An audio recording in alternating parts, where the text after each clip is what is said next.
22 अगस्त के सानिया के असर वाक़ियत से हमें आगाह करें जिसमें नवाब साहब शहीद हुए और आप कैसे बच गए। 23 से 27 अगस्त का जो सानिया है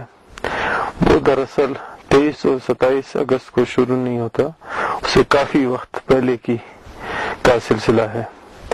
इस सिलसिला की कड़ियाँ तब से जुड़ती हैं जब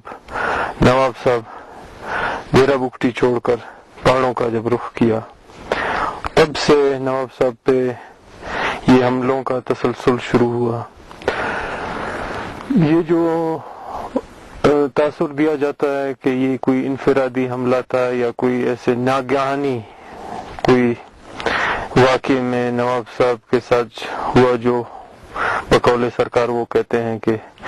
जिसमें नवाब साहब मारे गए, तो ये कोई एक वाहिद हमला या वाकया नहीं था। इन हमलों के सिलसिलों में कुछ ऐसे वाकया गुजरे जो कि काफी नुमाया थे और जरा इब्लाग के नजरों में भी आए, लेकिन ये तसलसल रोजाना का मामूल बन गया था। पिछले 8-9 महीनों से नवाब साहब जहाँ पे भी होते वहाँ उन पे या दूर मार गोलाबारी या फिर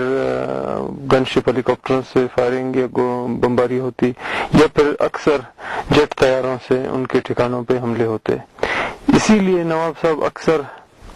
जिसको नवाब साहब को हम प्यार से और कोड नाम डाडा के नाम से पुकारते थे क्योंकि उनके ठिकाने या उनके मकानी में उनके बारे में कुछ हाल अहवाल रखे, तो ये जब नवाब साहब अक्सर रात को अपने ठिकाने बदलते रहते और दिन भर वो अपने साथियों के साथ मिल बैठ के उनके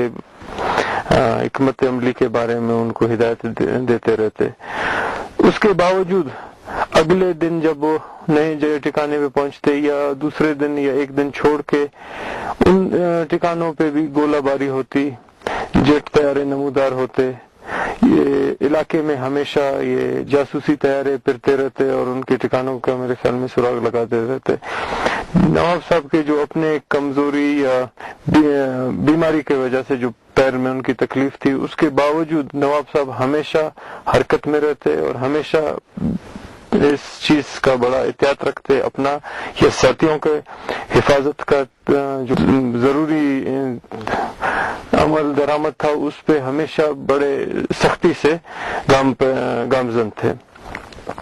तो इस बात को अगर कि ये तासुर दिया जाए कि नवाब साहब के साथ जो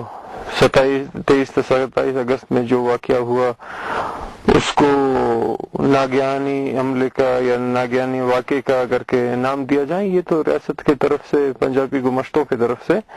रियासती गुमश्ते जो हैं उनके तरफ से एक दानिस्ता बात को छुपाने और उसके रुख मोड़ने की बात है। जो गंदगी उन लोगों ने मचाई, जो इस पीरसन मर्द आयन शेर बलोच को इन लोगों ने इस बूढ़े सिन में भी हमेशा टारगेट किया, इन लोगों पे बमबारी की, इस सब चीज को छुपाने के लिए एक ड्रामा बनाया गया जिसको एक जवाब बना के अभी बार बार कहते हैं कि ये तो कोई नागहानी वाकया था। तो आप खुद अंदाजा लगाएं, ये इन हमलों की तादाद दहाइयों में नहीं बल्कि सैकड़ों में जाके पहुंचती है जब अगर क्या इनको टोटल करें। तो इतने हमले होने के बावजूद आदमी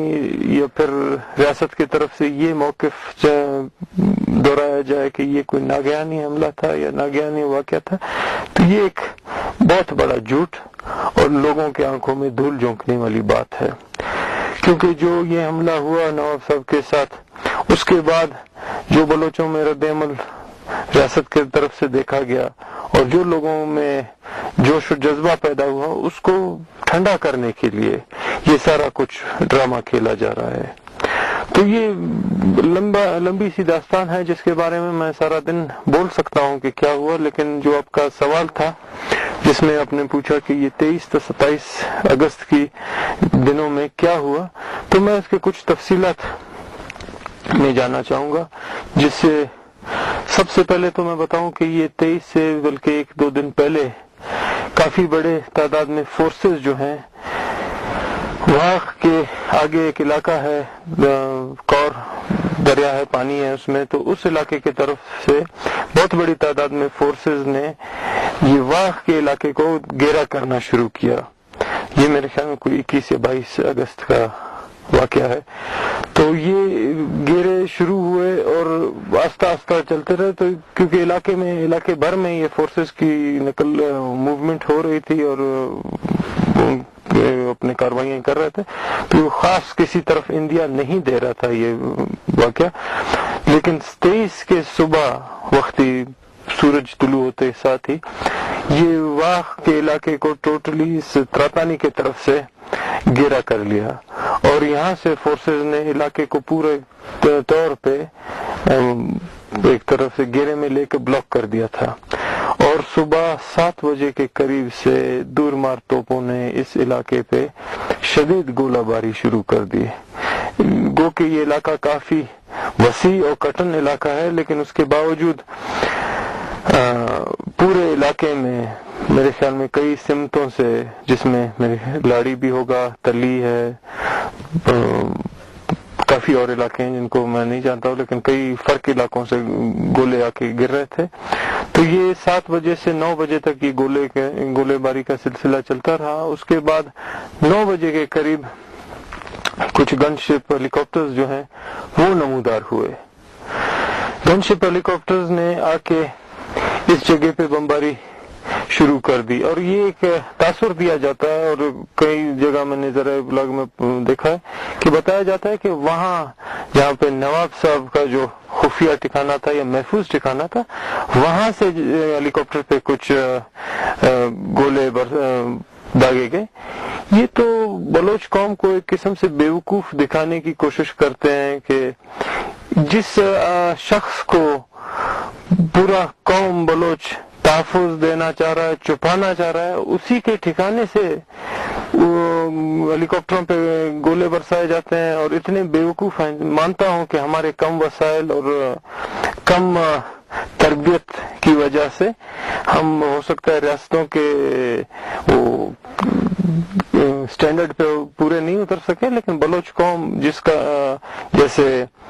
اپنے وہ گوریلا لڑائی لڑ رہی ہے پچھلے 60 سالوں سے، گوریلا لڑائی کو بلوچی میں ہم لوگ پراری جنگ بولتے ہیں. پراری جنگ جو ہم لڑ رہے ہیں، اس میں ہمیں بھی کچھ کافی حد تک تجربہ ہو چکا ہے. جیسے بلوچ قوم اس کو سمجھتا ہے کہ یہ لڑائی کس قسم کی لڑنی چاہیے. اس میں آدمی کوئی ریاست کی طرح ایک جگہ ٹھکانہ بنا کے وہاں سے گولہ باری نہیں کرتا.